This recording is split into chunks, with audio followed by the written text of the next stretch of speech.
Pierre Garnier, l'ombre discrète derrière le triomphe d'Elena à l'Olympia. Un silence qui en dit long? Le 12 mai dernier, la salle mythique de l'Olympia vibrait sous les acclamations, les larmes et l'euphorie collective. Elena, étoile montante de la scène française, livrait un concert magistral, une véritable consécration pour cette jeune artiste qui, en quelques mois, s'est imposée comme une voix à part. Pourtant, au milieu des projecteurs, un détail n'a pas échappé aux plus fins observateurs. L'absence remarquée de Pierre Garnier, celui que beaucoup présentent comme son plus fidèle ami, son mentor officieux, voire son pilier silencieux dans l'ombre du succès. Pourquoi Pierre Garnier, si étroitement lié au parcours d'Elena, n'était-il pas à ses côtés ce soir-là?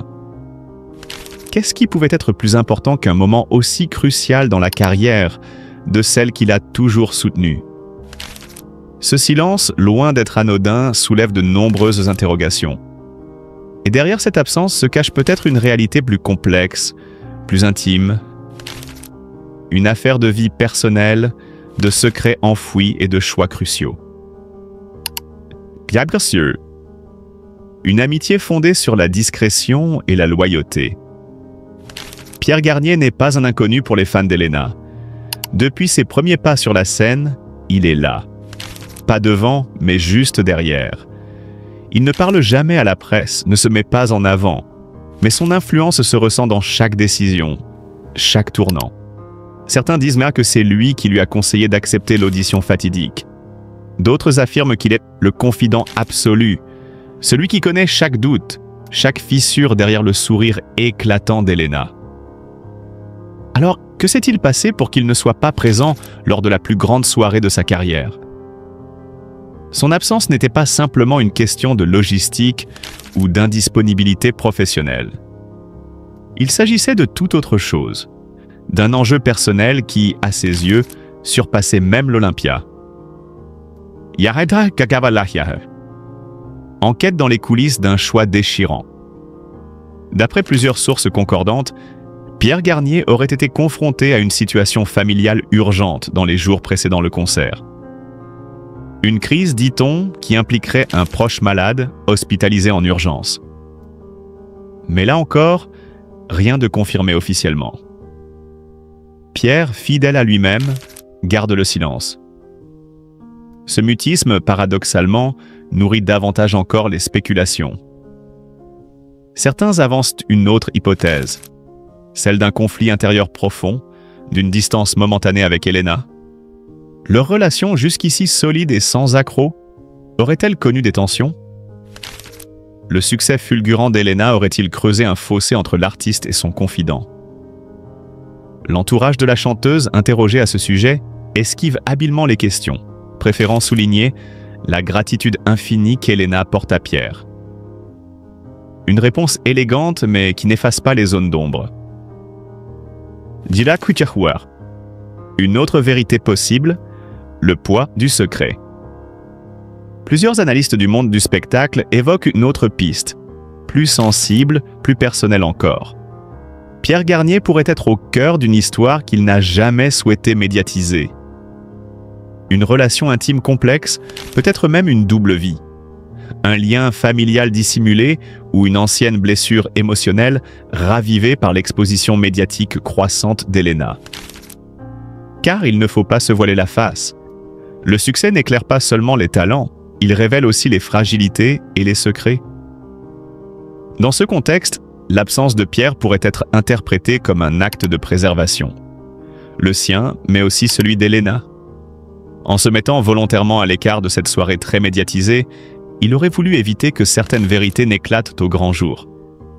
Des vérités peut-être trop lourdes pour être digérées sous les feux de la rampe. Du bicab à high. Une tension maîtrisée dans les coulisses. Le soir du concert, certains membres du staff technique ont rapporté une atmosphère étrange en coulisses. Elena, d'ordinaire sereine, semblait nerveuse, concentrée, presque tendue. Aurait-elle ressenti ce vide, cette absence familière?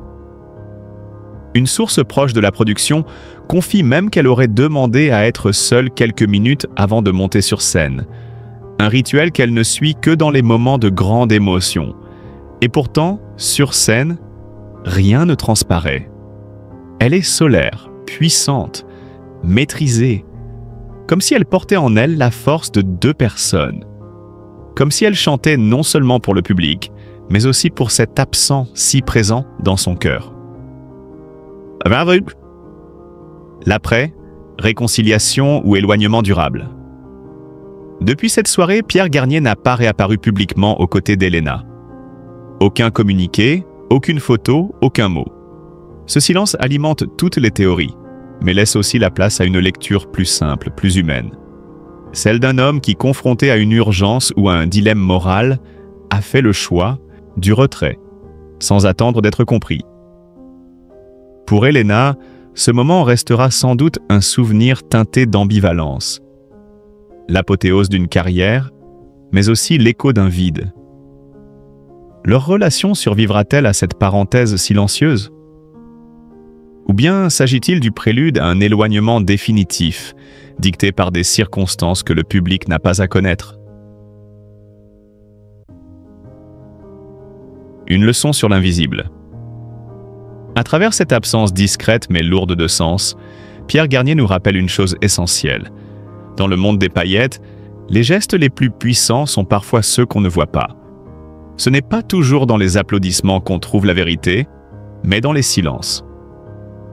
Dans les décisions silencieuses qui, loin des caméras, construisent ou protègent ce que les projecteurs risqueraient de brûler. Et si ce soir-là, à l'Olympia, Elena brillait de 1000 feux, c'est peut-être aussi parce que, quelque part dans l'ombre, un homme faisait le choix de s'effacer. Non pas par indifférence, mais par amour. Quand Elena triomphe à l'Olympia, mais que Pierre Garnier disparaît du tableau. Le 18 juin dernier, la scène mythique de l'Olympia a vibré sous les pas d'une étoile montante. Pour la première fois de sa carrière, Elena Gianni, ex-candidate de la Star Academy, foulait les planches rouges de ce lieu sacré de la chanson française. Une consécration attendue, espérée, travaillée, presque rêvée.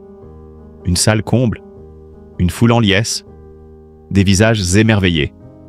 Parmi eux, de nombreux camarades issus de la célèbre émission de TF1.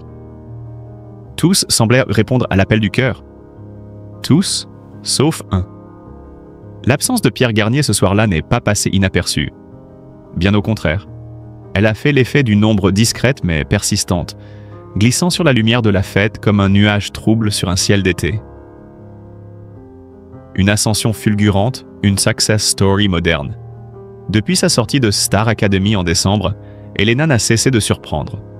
D'abord par sa résilience, puis par sa capacité à transformer une demi-victoire.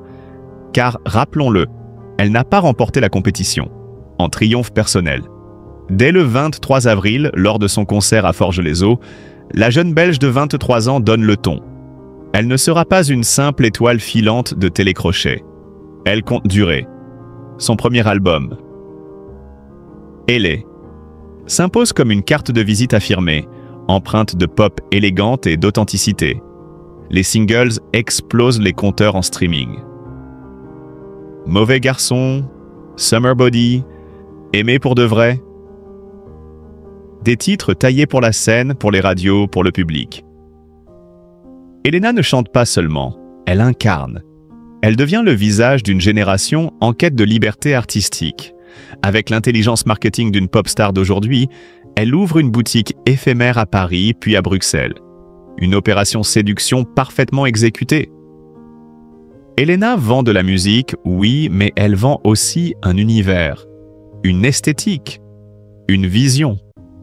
Bref, Olympia, le couronnement d'une nouvelle icône. L'Olympia, c'est un rite de passage, un marqueur de légitimité. Et Elena l'a traversé avec une grâce étonnante. Ce soir-là, les fans pleuraient, dansaient, hurlaient son nom. Elle était là, magnétique, radieuse, en contrôle.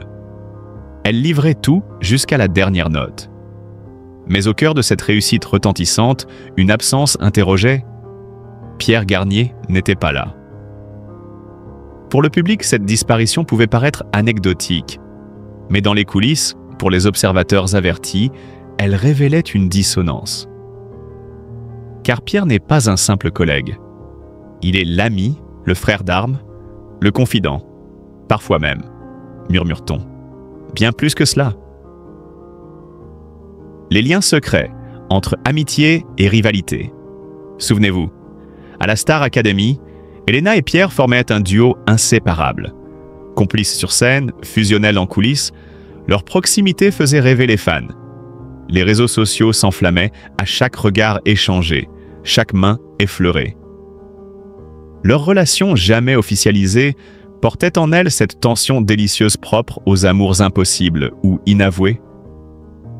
Mais depuis quelques semaines, un silence s'est installé, froid, pesant, troublant. Depuis ce fameux concert à Forges-les-Sceaux, Pierre Garnier semble s'être mis en retrait. Moins de publications, moins d'apparitions, moins d'interactions avec Elena. Certains parlent d'un éloignement stratégique, d'autres d'un désaccord artistique. Quelques voix plus intimes murmurent une blessure personnelle, un cœur heurté, une jalousie voilée. Diable. Un repli mystérieux, une communication soigneusement verrouillée. Aucun communiqué. Aucun mot officiel. Ni de Pierre, ni de son entourage. Tout juste quelques stories énigmatiques, quelques sourires forcés, quelques photos sans saveur. Ce silence médiatique n'est pas anodin. Il est le signe d'une fracture en cours ou déjà consommée. Pierre Garnier, grand vainqueur de la Star Academy, choisit l'ombre au moment même où Elena embrasse la lumière. Une opposition de trajectoire qui ne doit rien au hasard. Certains confrères évoquent une volonté de se réinventer. D'autres y voient une réaction à l'ascension rapide d'Elena, ressentie peut-être comme une menace. Après tout, le public n'a pas oublié que les votes finaux du télécrochet furent serrés. Et dans cette compétition douce amère, les sentiments peuvent vite se mêler à l'orgueil. Le retour prévu à Amiens. Ensemble. Le 16 octobre prochain, Elena retrouvera son public au Zénith d'Amiens. Une date importante marquant la reprise de sa tournée. Officiellement, rien n'indique que Pierre y sera. Mais les spéculations vont bon train. Certains fans espèrent une réconciliation. D'autres y voient la scène potentielle d'une confrontation silencieuse, d'un règlement de comptes artistiques. Car une question demeure. Que s'est-il vraiment passé entre eux depuis avril? Une dispute? Une trahison? Une simple distance naturelle imposée par le rythme effréné de la carrière solo d'Elena? Ou bien quelque chose de plus intime, de plus fragile, qu'aucune interview ne saurait formuler? Une étoile montante sous pression. Elena, elle, garde le cap. Concentrée, souriante, brillante. Mais ceux qui l'observent de près perçoivent aussi une forme de tension.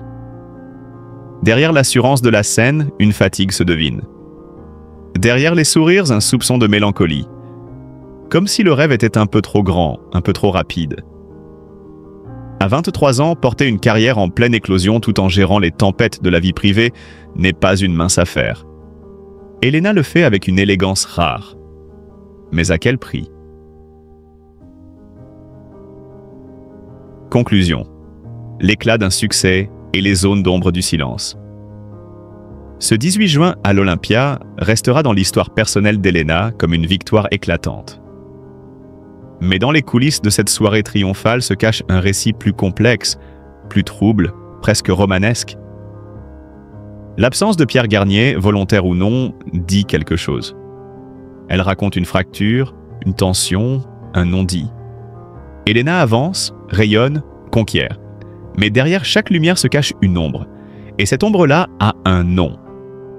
Pierre. Elena triomphe à l'Olympia. Mais où est passé Pierre Garnier? Enquête sur une soirée pleine de tensions et de symboles. Paris. Un soir de juin vibrant. Devant les portes rouges de l'Olympia, la foule s'amasse, fébrile. Les visages s'illuminent, les murmures d'anticipation se mêlent à l'effervescence électrique d'un grand soir.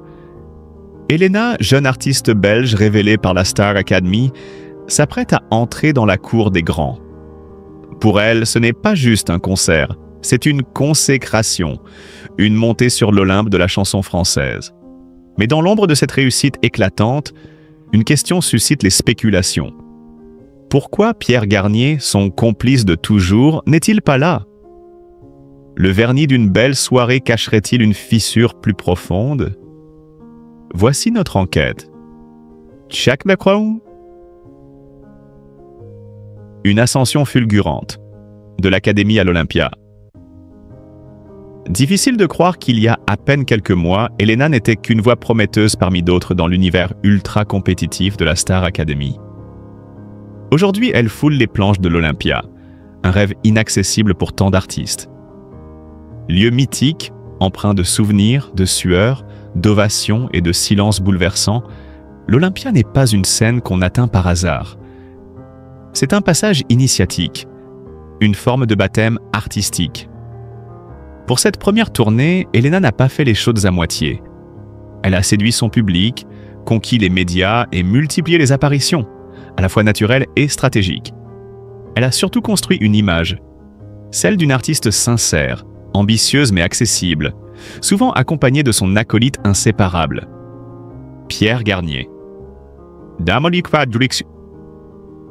Le grand soir, une salle comble, des absences remarquées. Ce 18 juin, la salle est comble. Des centaines de fans scannotent son nom, tandis qu'en coulisses, l'émotion est palpable. Parmi les spectateurs, de nombreux anciens camarades de l'Académie sont venus soutenir la chanteuse.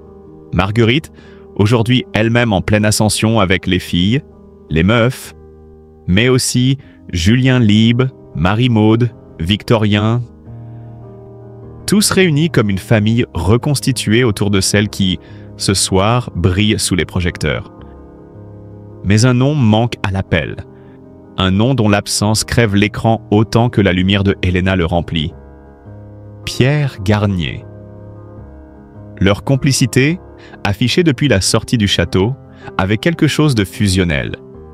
Les rumeurs de romance n'ont cessé d'enfler depuis plusieurs mois. Sur scène, sur les réseaux sociaux, dans les coulisses, partout, ils apparaissaient ensemble. Leur duo semblait indissociable, presque trop parfait. Alors que signifie cette absence? Un alibi? En béton? L'explication officielle ne tarde pas à tomber. Pierre Garnier se produisait le même soir à Lille, dans une salle également comble. En pleine tournée, l'artiste enchaîne les dates à guichet fermé, avec un public toujours plus fidèle depuis la sortie de « Nous on sait ». Et dans 3 jours, il sera sur la scène du Zénith de Paris. Tout cela semble logique. Simple coïncidence de calendrier. Mais dans l'univers impitoyable de la musique, où chaque choix, chaque apparition publique est scrutée, cette justification a du mal à dissiper tous les doutes. Pourquoi, alors que tant d'anciens de la Star AC ont fait le déplacement, Pierre est-il resté à Lille? Pourquoi ne pas avoir envoyé un message public de soutien à Elena? Et surtout, comment expliquer ce silence? Glaçant. Darib Zouaf. Un duo trop parfait pour être vrai? Depuis plusieurs mois, Elena et Pierre ont été le duo favori des fans. Dans un monde où l'authenticité était devenue une denrée rare, leur relation semblait respirer la sincérité. Rire partagé, regard complice, collaboration musicale. Le public voulait y croire, et peut-être eux aussi. Mais à trop vouloir plaire, certains couples, professionnels ou non, finissent bien que par s'enfermer dans une image. Celle d'une fusion impossible à maintenir à long terme. Derrière les apparences, les tensions, des divergences artistiques, une lassitude, ou tout simplement des carrières qui, après s'être croisées, commencent à prendre des chemins différents, les indices d'un éloignement progressif. Un œil attentif pouvait déjà remarquer depuis plusieurs semaines une légère distance, moins de publications communes, des interviews séparées, une communication plus centrée sur leurs projets individuels. Elena multiplie les confidences sur son évolution personnelle. Pierre, lui, semble vouloir s'affirmer dans une voie plus autonome, plus mature. Loin des projecteurs, certains membres de leur entourage parlent d'un éloignement progressif, sans heurts, mais bien réels. Pas de dispute explosive, mais une prise de conscience mutuelle. Chacun doit tracer sa route. Et peut-être que l'alchimie qui les unissait jusque-là n'était qu'une étape. L'Olympia comme symbole d'émancipation. Ce concert parisien ne marque-t-il pas, au fond, la véritable naissance d'Helena en tant qu'artiste indépendante? Une Helena qui, seule sur scène, affronte le regard du public sans l'appui rassurant d'un complice. Un moment de vérité, une forme d'adieu à une période, à un duo, à une illusion peut-être. Car au-delà du faste, ce soir a aussi été celui d'une affirmation. Helena existe par elle-même. Sa voix, sa présence, sa vision artistique. L'absence de Pierre, loin de ternir l'événement, l'a peut-être magnifiée. Elle a recentré les projecteurs sur l'essentiel. Une jeune femme qui a travaillé dur, qui a douté, qui a rêvé, et qui, ce soir-là, a conquis l'Olympia. Et maintenant, vers un nouveau chapitre. Alors que la tournée se poursuit et que les carrières s'envolent, une chose est certaine. Le monde de la musique n'attend personne. Il consomme, il idolâtre, il oublie. Helena et Pierre, qu'ils soient unis ou séparés, savent que tout peut basculer à tout moment. Mais pour l'instant, chacun semble suivre son propre chemin, avec des choix, des priorités, des aspirations différentes. La magie de leur duo continuera peut-être d'exister dans les souvenirs des fans, mais leur avenir s'écrit désormais en solo. Sous les projecteurs de l'Olympia, Helena a démontré bien plus que du talent. Elle a prouvé qu'elle pouvait porter, seule, le poids des attentes, des espoirs et des rumeurs. Et si l'absence de Pierre Garnier a semé le trouble, elle n'a fait que souligner l'éclat d'une étoile en train de naître. Ce soir-là, Helena n'a pas seulement chanté, elle a pris son envol. Helena Bailly, la robe grise et le vacarme des jugements, l'envers d'un moment de lumière. Cannes, 14 mai 2025. Une mer de flash, des sourires figés, des regards calculés, et puis une silhouette fend la montée des marches, drapée dans une robe grise aussi sculpturale que clivante. Helena Bailly, 23 ans, fait son entrée dans la légende du tapis rouge, ou dans l'arène d'un tribunal médiatique impitoyable. Quelques secondes d'exposition et déjà, le verdict des réseaux s'abat. Provocante, audacieuse, inappropriée, magnifique. Personne ne reste indifférent. Mais que cache cette image virale? Et surtout, que dit-elle de notre époque, de ses injonctions, de ses contradictions, de cette obsession à juger les corps, surtout ceux des femmes, dès qu'ils s'affichent hors des normes, ou au contraire, quand ils s'en rapprochent en trop? Helena Bailly, révélée au grand public par la Store Academy, n'en est pas à son premier choc culturel. Mais cette fois, la controverse dépasse le cadre musical. Elle entre dans un champ plus glissant, celui du corps comme étendard, comme combat, comme exposition. Invitée sur le plateau de C l'Hebdo le 31 mai, elle revient sur cette fameuse soirée avec une lucidité désarmante. Jamais de la vie, il y a quelques années, j'aurais osé porter ce genre de robe, confie-t-elle à Aurélie Casse, la voix douce mais ferme. Je suis trop fière de l'avoir fait et de m'être sentie belle dedans.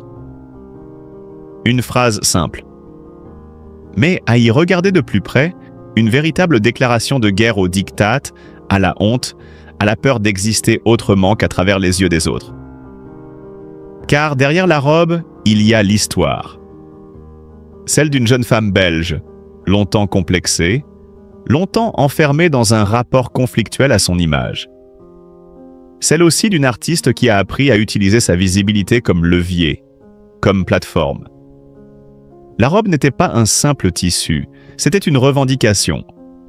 Et ce n'est pas un hasard si cette prise de parole résonne avec l'un de ses titres les plus intimes, Summer Body. Ce morceau, devenu hymne de l'acceptation de soi, n'a pas été écrit pour les palmarès. Il a été écrit comme une thérapie, un cri de libération. « C'est une chanson que j'ai faite pour moi », dit-elle. et qui a résonné chez beaucoup de personnes. On pourrait presque dire que la robe grise de Khan en est l'illustration visuelle, le prolongement symbolique. Mais le choix d'Helena ne fait pas que des heureux. Certains commentateurs la soupçonnent d'avoir sciemment orchestré cette apparition pour faire parler d'elle, pour capitaliser sur une image sexy et lisse. D'autres y voient au contraire une forme d'auto-objectification. Bref, comme souvent dans la sphère médiatique, le corps féminin devient champ de bataille idéologique. Alors, Helena manipule-t-elle les codes pour survivre dans un monde saturé de visibilité? Ou les subvertit-elle pour mieux les dénoncer? Cette question, en apparence simple, révèle une complexité bien plus grande. Car dans le show business contemporain, la frontière entre émancipation et instrumentalisation est ténue. Et la sincérité constamment mise en doute. Ce qui est certain, c'est qu'Helena Bailly refuse désormais de se taire. Et c'est peut-être cela, le véritable scandale. Non pas la robe, mais la parole qu'elle revendique. Le droit de s'aimer, de se montrer, sans avoir à se justifier. Le droit d'incarner plusieurs vérités à la fois. Celle d'une star en pleine ascension et celle d'une jeune femme encore vulnérable. Celle d'une icône de style et celle d'une militante d'un féminisme intime. Il y a quelques années, j'aurais eu honte de ce corps. Aujourd'hui, je le célèbre. Cette phrase, glissée presque innocemment dans l'interview, résume tout le parcours et expose en filigrane une société encore trop prompte à juger le paraître, sans creuser le vécu. Car ce que les caméras ne montraient pas ce soir-là, c'était le combat en coulisses. Le travail sur soi, les thérapies, les pleurs, les doutes, les crises d'identité. Toutes que ces batailles invisibles enfouies sous une robe de soie, et qu'il a fallu livrer seul avant de pouvoir se tenir droite, face aux objectifs, et oser dire « Je suis fier de moi ». À l'heure où les réseaux sociaux dictent les canons, où chaque apparence devient potentiellement virale, Helena Bailly fait figure d'exception. Non pas parce qu'elle choque, mais parce qu'elle assume. Et dans un monde d'images contrôlées, maîtrisées, aseptisées, cette authenticité-là dérange. Il est tentant de réduire cette affaire à une simple polémique vestimentaire. Mais ce serait te faire abstraction du sous-texte, car dans chaque polémique qui entoure une femme visible, il y a une peur. Peur de la liberté, peur du regard direct, peur que, derrière le glamour, se cache un message politique. Helena Bailly a fait de son passage à Cannes un manifeste. Et dans un monde où le superficiel est roi, son audace a quelque chose de profondément subversif. Alors, à ceux qui ricanent ou s'indignent, elle répond sans colère, mais sans reculer non plus. « Je suis qui je suis, et je ne demanderai plus jamais pardon pour cela. » Cette montée des marches n'était pas un simple moment de gloire. C'était un acte, un récit, une affirmation. Et Helena, dans sa robe grise, ne défilait pas. Elle avançait vers elle-même, vers